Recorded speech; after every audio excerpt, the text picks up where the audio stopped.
All right, time to talk about the Unproject in History 201.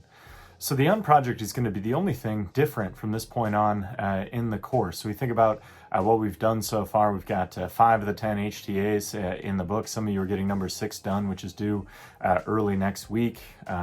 We have gotten through our exam for better or worse, and you know what that looks like, and maybe we've identified some opportunities to improve.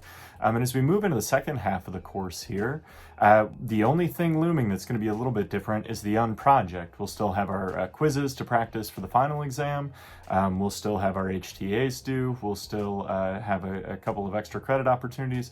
But for the most part, the Unproject is it. So when you think about this is an opportunity for you to go through and explore something about the American Civil War in a little bit more depth. And this can be any topic you want as long as it relates to the American Civil War. So if you want to look at the Emancipation Proclamation or the Battle of the Monitor of the Merrimack, or you want to think about Robert Smalls stealing a ship from the person enslaving him in the South Carolina harbor and then running it under the guns of Fort Sumter to become a major hero.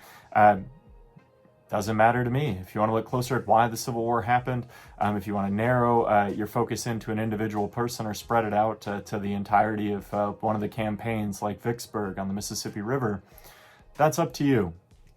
Also, what's up to you is what you make out of it. You need to incorporate 8 different sources, 4 of them being primary sources, 3 of them being scholarly secondary sources.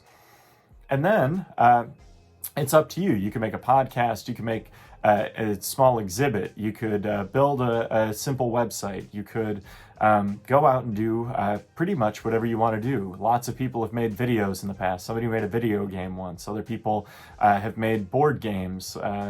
You can kind of take any idea you have or something you like to do and then turn it into a creative product. And what you're going to do is use those sources to put it together. You can work with a partner or partners, but you need to check with me beforehand if that's what you're going to do. So if that's something you're thinking about, make sure to ask. We have our meeting next week. That's one of the other things we got coming up is we're going to meet early next week or sometime over the next couple of weeks just to check in and see how the course is going. Many of you are doing a really good job. Many of you might not be where you want to be in the course, so we got to sit down and make a plan to perform a little bit better over the second half.